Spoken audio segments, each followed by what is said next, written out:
கேள்வி மொத்தம் 7 கேள்வி.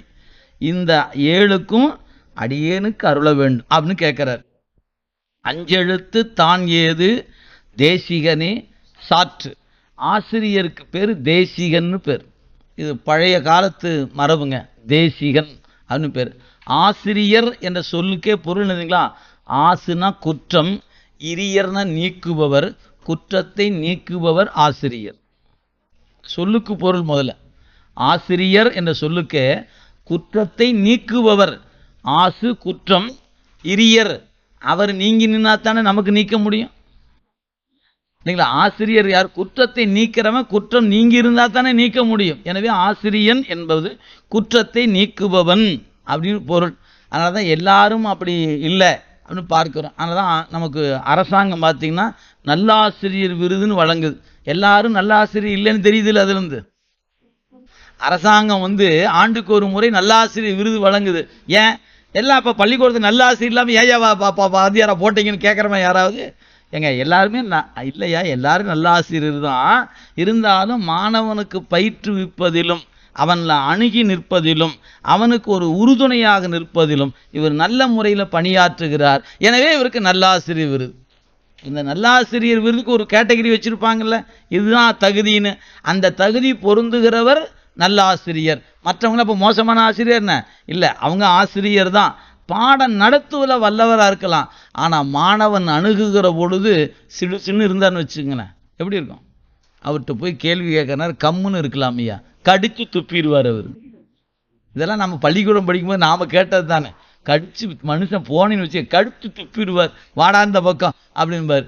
இது அப்படி அந்த மாதிரி இருக்கும். அப்போ ரொம்ப அணுகுமுறை என்பது ரொம்ப அதெல்லாம் இருந்தால் தான் நல்ல ஆசிரியர். மாணவன் கேட்கும்போது கேட்க நேரத்துக்கு அவனுக்கு ஏற்றாறு போல அவன் அறிவுக்கு இறங்கி சொல்லணும். மேலே ஏறிவானன்னு சொல்லல, அவன் எந்த இடத்துல நிற்கிறானோ அவன் இடத்துக்கு இறங்கி சொல்பவனுக்கு பேர் தான் நல்ல ஆசிரியர் என்று பெயர். அதனால் ஆசிரியர்கிட்ட மாணாக்கர் 7 வினா கேட்டிருக்கிறாருங்க. இந்த பாட்டில் ஒரு பாட பேதம் உண்டு. நம்முடைய பேராசிரியர் சென்னியப்பனார் ஐயா அவர்கள் இந்த பாட்டை 7 வினாவாக தொகுத்திருக்கிறார்.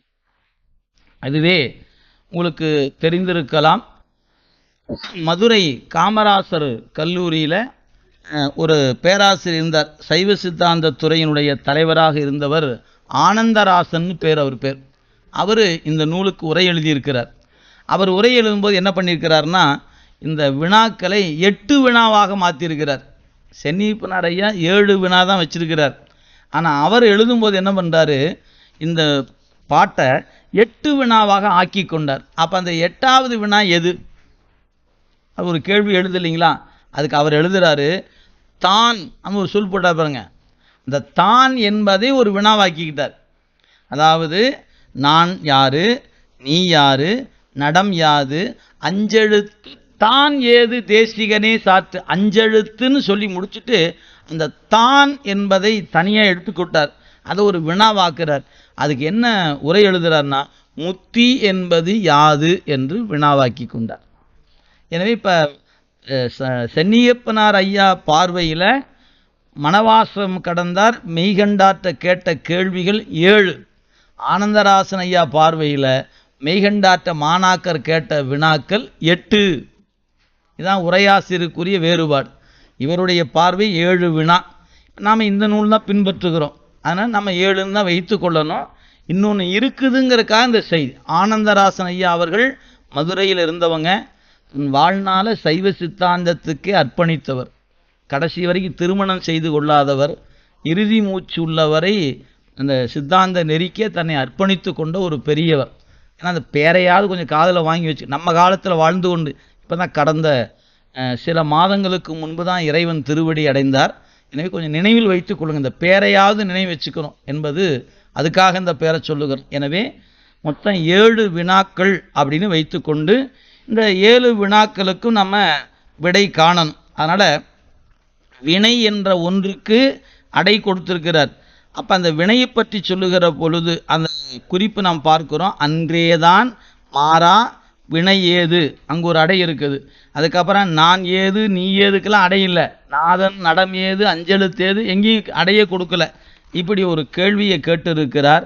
அந்த வகையில் இந்த வினாவுக்கு விடை நம்ம காணணும். இப்போ குருநாதர் விடை சொல்ல போகிறார் இல்லைங்களா, அவர் தான் விடை சொல்லணும்.